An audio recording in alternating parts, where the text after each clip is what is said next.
हाय दोस्तों, BP Singh English class में आपका बहुत बहुत स्वागत है। जैसे कि आप जान ही रहे होंगे कि हम इस समय नाउन की श्रृंखला को चला रहे हैं। आप उसको लाइक करें या ना करो वो आपकी मर्जी की बात है। बशर्ते नाउन में हमने आपको इस तरीके से तड़का लगा दिया है, शायद इसका अगर एक बार आपने स्वाद चख लिया तो शायद आप पूरी अपनी लाइफ में उसको बदल नहीं पाओगे। इस हिसाब से मैंने आपको समझाने की कोशिश की है। प्यारे दोस्तों, अगर मेरी आपने नाउन की संपूर्ण वीडियो अगर आपने देख ली और नोट कर ली, मैं उम्मीद करता हूँ कि शायद आप अपनी पूरी लाइफ में कभी भी उसको भूल नहीं पाओगे। ऐसे ऐसे मैंने आपको फैक्ट दिए हैं जिसको शायद किसी भी आपने वीडियो में देखा भी नहीं होगा। केवल आपको दिखा देते हैं कि noun is the name of a person, place और थिंग। इसका कुछ भी एक्सप्लेन नहीं करते हैं, लेकिन मैंने आपको बहुत गहराई से ले गया हूँ और उसका मैंने आपको अध्ययन किया है। उसी श्रृंखला में मेरे दोस्तों मैंने हमारे नेक्स्ट क्लास थर्ड में कुछ इंपॉर्टेंट फैक्ट्स और रह गए थे नाउन की कड़ी में, तो उसको मैं समझाने की आपको कोशिश कर रहा हूँ। प्यारे दोस्तों, ऐसे सेंटेंस हैं जो कि किसी न किसी एग्जाम में आते ही है। नाउन एक ऐसा पार्ट है, जैसे कि आप सब्जी बनाते हो ना, अगर सब्जी में कोई भी तड़का अगर ना लगाया ना, कोई भी नमक मिर्च कुछ भी मसाला अगर कम रहेगा तो उसका स्वाद जो चेंज हो जाएगा। तो प्यारे दोस्तों, हर चीज को संसार में हर एक की वैल्यू बराबर होती है। नाउन को आप नजरअंदाज नहीं कर सकते, नाउन पर ही सारे सेंटेंस डिपेंड करते हैं। तो आइए दोस्तों, इसी कड़ी में हम आपको इंपॉर्टेंट कुछ फैक्ट रह गए थे, उसी को मैं आपको समझाने की कोशिश कर रहा हूँ। जैसे कि मैंने आपको रूल के माध्यम से समझाया है, यदि किसी नाउन के बाद, बात समझना, यदि किसी नाउन के बाद प्रपोजिशन का प्रयोग हो, किसका प्रयोग हो, प्रपोजिशन का प्रयोग हो, और दोबारा वही नाउन दोबारा रिपीट हो, तो ध्यान रखिए मेरे दोस्तों, वहां पर कोई भी नाउन प्लूरल नहीं होगा, कोई भी नाउन प्लूरल नहीं होगा। तो जैसे मैंने आपको क्या बता सकते हो, इन तीन सेंटेंस में कौन सा सेंटेंस है ये, अगर आपने थोड़ा भी ध्यान अगर दिया होगा, ये अधिकांश आते हैं, अधिकांश ही आपसे क्वेश्चन आते हैं, परीक्षा में पूछे जाते हैं। नॉर्मली इसको नजरअंदाज मत करिएगा, ठीक है।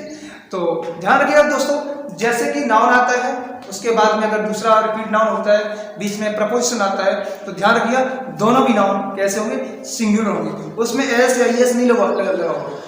ध्यान रखिएगा, अगर सिंगुलर नाउन है तो नॉर्मली सी बात है, उसके साथ में सदैव सिंगुलर वर्ब का यूज किया जाएगा। जैसे कि मैंने आप उदाहरण में दिया है, मैंने दिया है टाउन्स, आफ्टर टाउन्स वर डिवेस्टेडेड। बात समझिए, ये सेंटेंस हमारा सही है।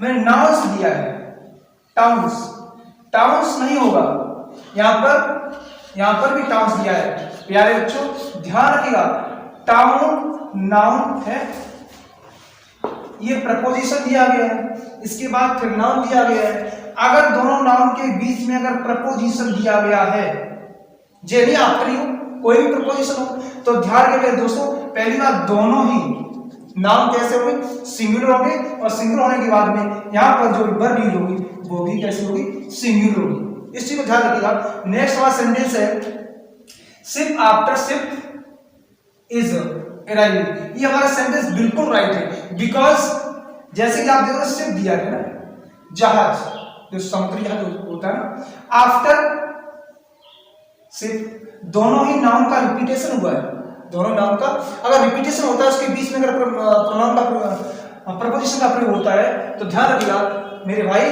दोनों ही नाउन कैसे होंगे, सिंगुलर होंगे। सिंगुलर होने के साथ में उसके साथ में सदैव सिंगुलर वर्ब का यूज किया जाएगा।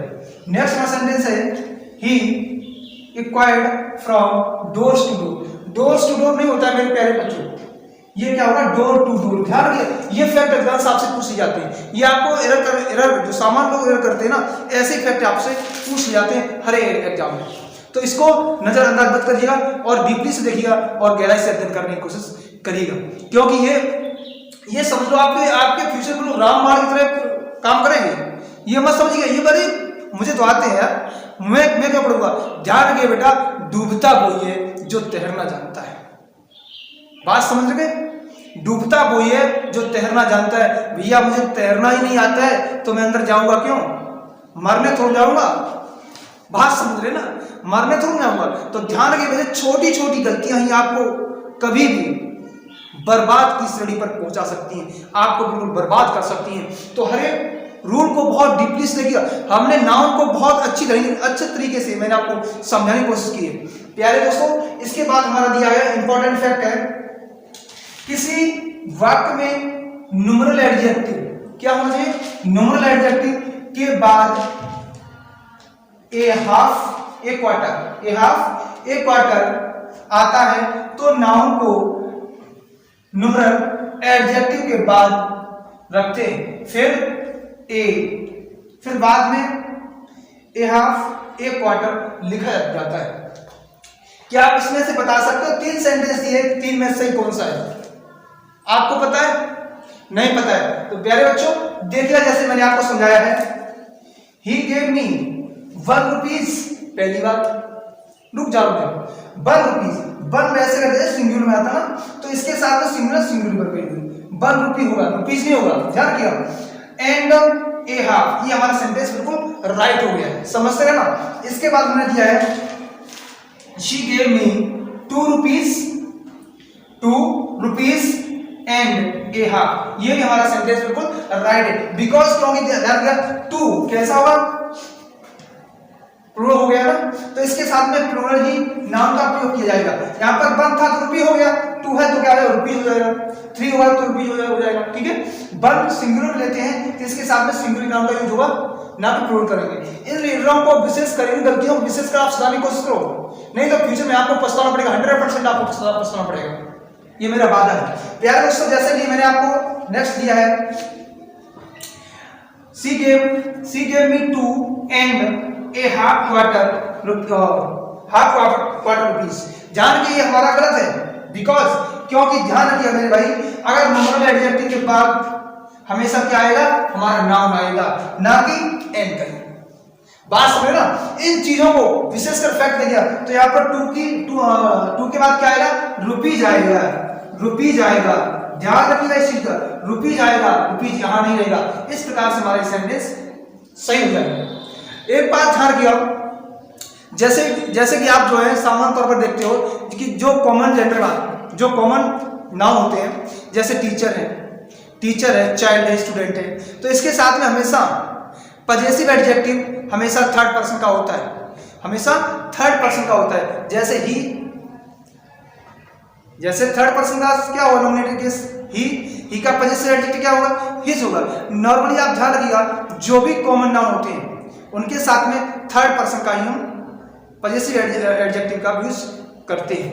ध्यान रखिए इस चीज का, ये छोटे छोटे फैक्ट बहुत इंपॉर्टेंट फैक्ट है, अधिकांश आपके एग्जाम में ये ऐसे फैक्ट आपसे पूछ ले जाते हैं। थोड़ा एकदम पढ़ के आप पहाड़ तोड़ लोगे ना,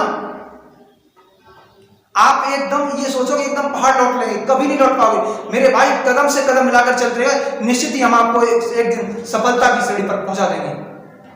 थैंक यू दोस्तों, इसी प्रकार की इंटरेस्टफुल वीडियो देखने के लिए हमारी वीडियो को लाइक करें, सब्सक्राइब करें एंड कमेंट करें और लाइक जरूर किया करें। ध्यान रखिए, आप लोग देख लेते हो लेकिन इसको सब्सक्राइब नहीं करते हो, ध्यान रखिएगा, इसलिए मैं आपको बेल बजाता हूं। इसी प्रकार की इंटरेस्टफुल देखते रहिएगा और हमेशा खुश रहिएगा। Always be happy. Thank you दोस्तों।